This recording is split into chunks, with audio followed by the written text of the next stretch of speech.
having a mark. Let's see what else is going on in the world. I wanted to save this for John, but the wrestling world, I don't want to say has been turned on its side, but it's definitely in a unique place right now because next Sunday is Double or Nothing, and I think they're teasing a big acquisition for that.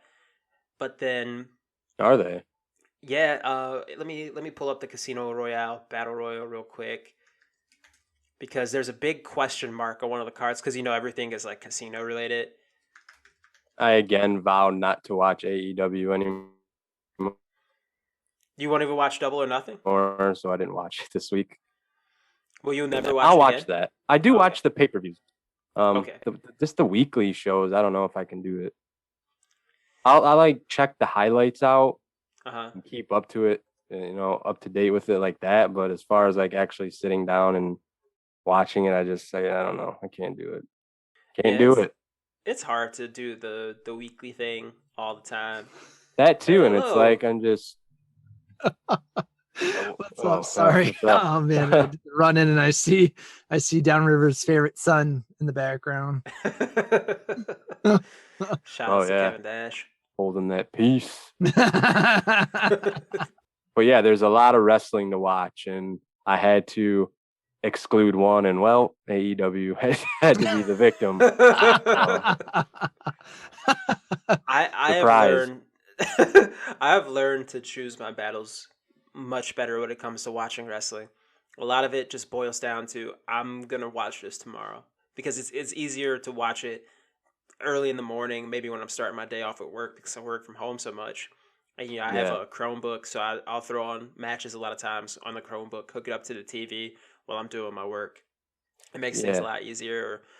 When I was working downstairs in my downstairs quote unquote office, which is literally just a desk in the corner in my basement, I would put on the wrestling channel on what is that free TV app on smart TVs? Pluto TV? Pluto. I was watching a lot of Impact, like old school TNA Impact, NWA TNA. I was watching that quite a bit, and it's just easier to watch it that way, especially at nighttime.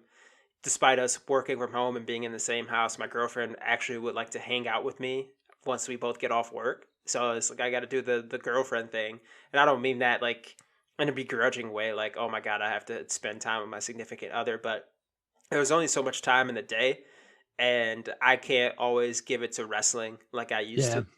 So it's just a lot of the wrestling. Either it's going to take me longer to watch it, or I just have to watch it in the morning or try to squeeze it in during work. Like I just watched Shingo and Will Ospreay finally.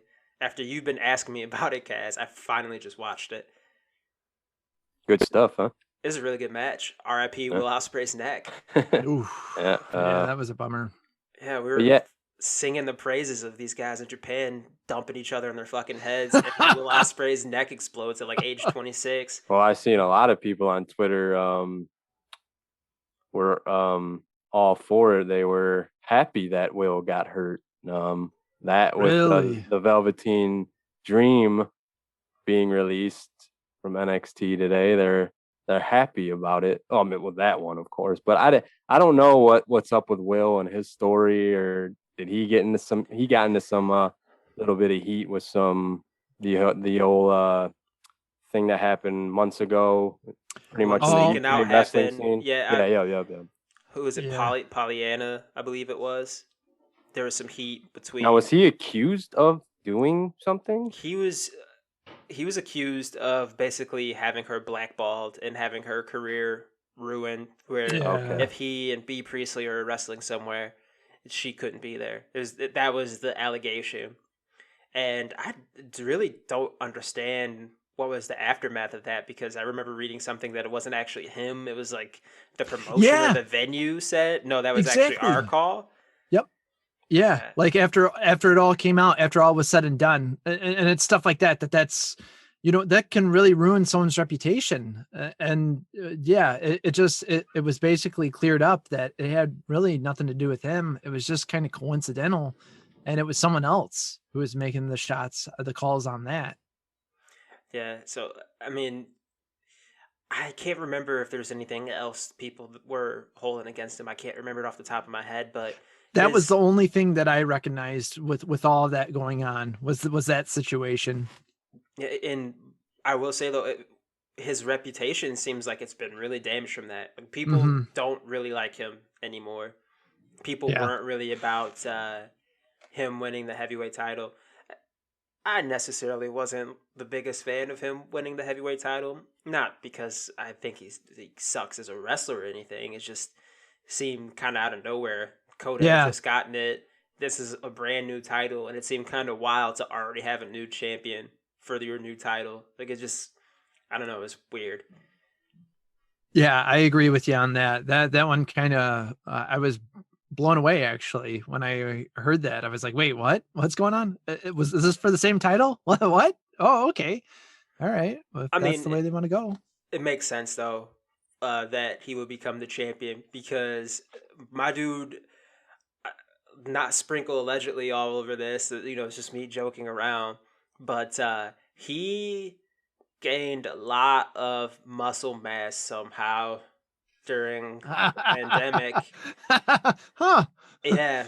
A lot of chicken breasts, brown rice, and broccoli. I mean, everyone, Will's always a good wrestler. Yeah, he's just drinking a lot of protein shakes, and all of a sudden this motherfucker shows up with fucking massive shoulders, and all of a sudden he's like 215 and just like scratches your head. You're like, how did he put on that much muscle? You know what I mean? Use code Ospreay to get Rise protein powder. Will is definitely getting paying that international premium for some Ico Pro. No, go ahead. No, I was gonna say, when he took his robe off when he first came back last year when the pandemic was going on, I was like, what the fuck? Yeah, man. Okay. Yeah. All right, I get it. I understand now. I heard B. Priestley signed with NXT. Did you guys hear that? I did not hear that. Did I dream that? I'm pretty sure I heard that. Are her and Will still together? I thought so. Is this the Maury Povich show? Well, I know he did the whole thing where he gave her the Os cutter because he said he wanted the belt more than anything. That was good stuff. That was good stuff. That was a good promo. Let's see. B. Priestley, NXT? I swore I heard that. Well, they just released among Drake and is it Drake? Dream, Alexander Wolfe. Yeah. Well, I think they just weren't going to extend his contract, which is kind of wild because they're doing the whole getting the band back together for Ringkampf Imperium, and then they released him, so they had him basically jump him out of the gang. Was that Tuesday night? Yeah. Yeah, I'm surprised they had Drake ref a match.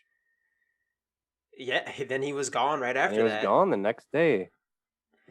Let's see. Yeah, there's a rumor that she's going to NXT UK. Ah, okay. That makes sense. They don't really have a ton of women or talent there, really, in general. That the pandemic and speaking out kind of forced them to call a lot of audibles. Yeah. And I feel bad for Walter because he's fucking awesome. And he's basically the king of a dead promotion. It's just like, you want to get all those guys out of that. Like, I don't know how you do that because they put so much money and time into NXT. They've done the UK Performance Center over there. I don't know. Maybe they could just have performance centers at different places around the world, but maybe they should just make NXT just one kind of overarching brand. You know what I mean? Yeah. Maybe they could continue to do NXT UK, but have it maybe broken up like Raw, SmackDown. Like you have like NXT USA, NXT UK. If they want to do any other NXT, there's a rumor that they were going to do like NXT Evolve and have like developmental for their developmental, basically like all the Florida house show people. They do that. I don't know. I feel bad for Walter, Kaylee Ray, a lot of the people over in NXT UK that are really good, but I feel like no one's really watching that show. A-Kid is another guy that's coming up that's really good.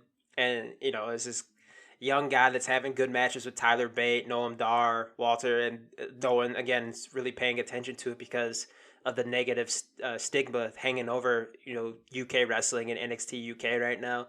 And I kind of wish they would either find a way to reboot that or kind of extract all of the main talent and just bring them to NXT and figure out things from there. I agree. Yeah, I agree. And I know that they were trying to do kind of like this globalization of WWE. Are they still having like a performance center in China? I knew like that there was talks of that.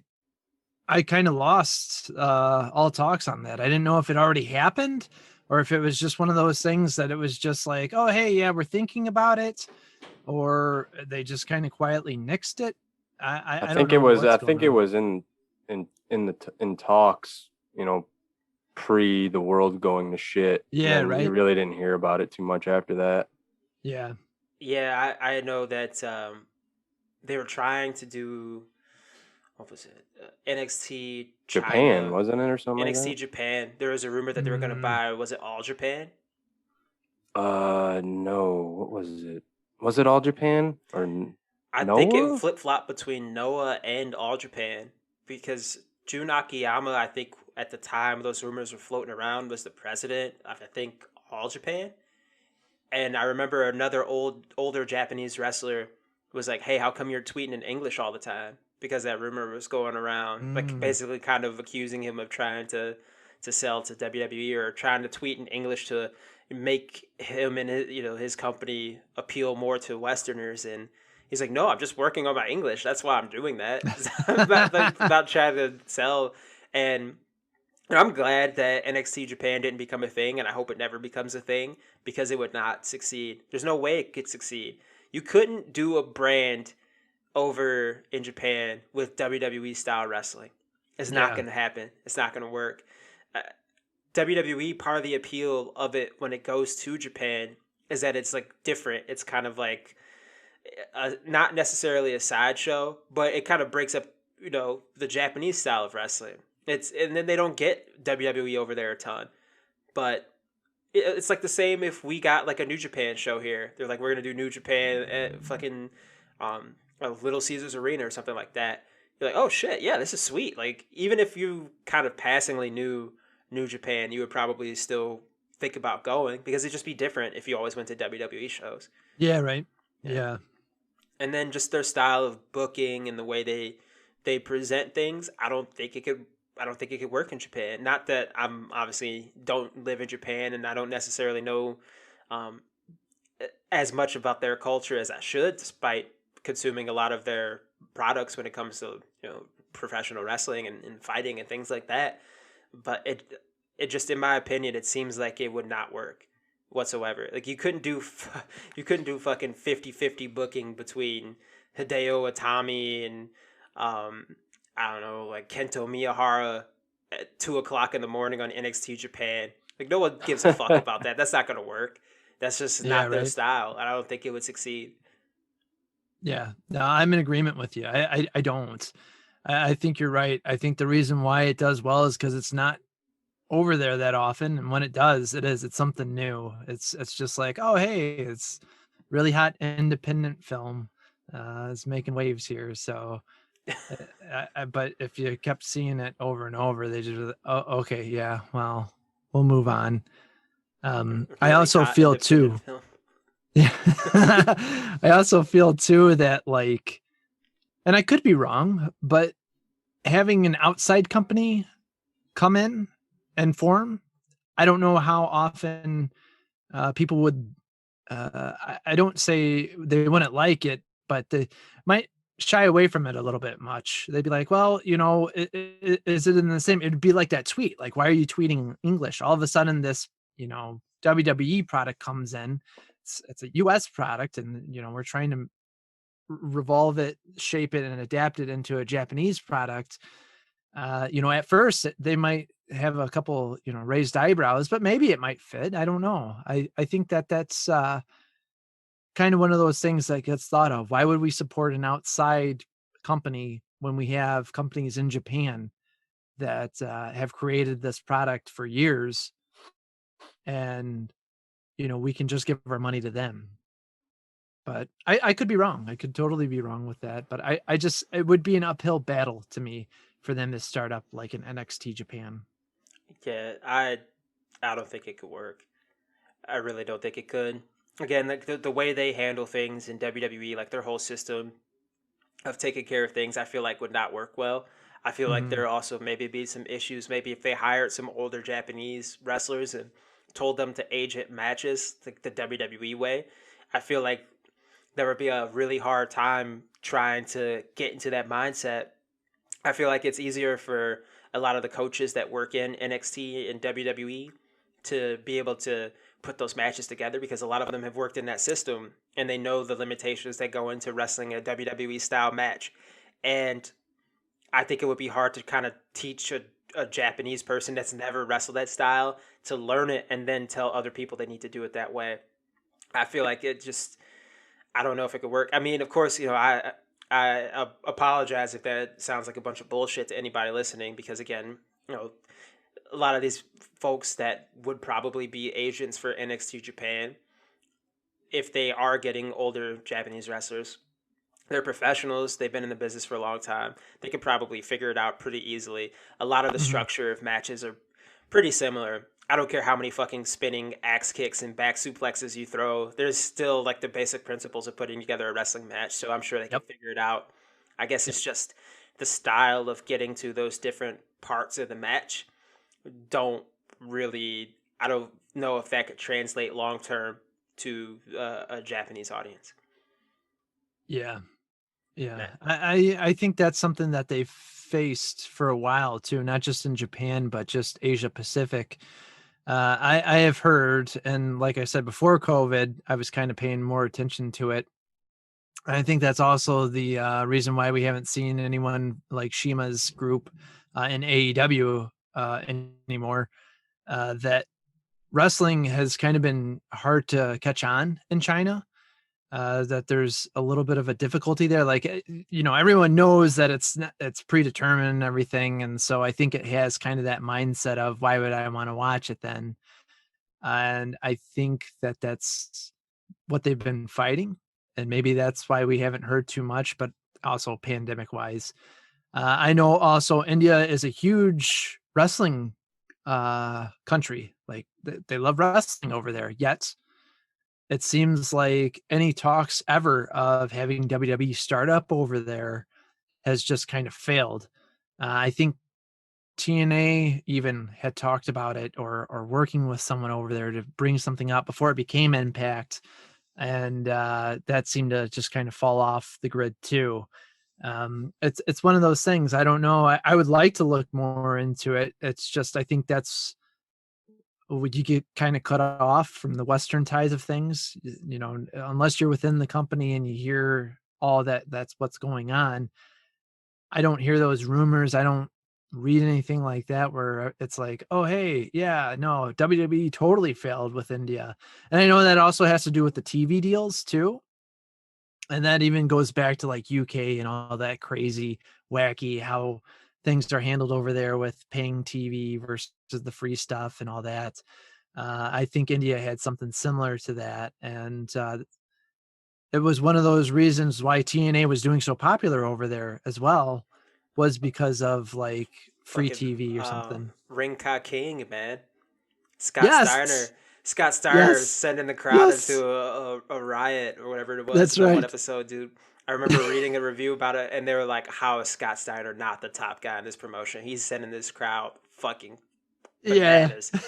He had them freaking out because the way that the crowd was reacted. I know editing helps too because the Ring Ka King episodes were in the can like way before they actually showed them.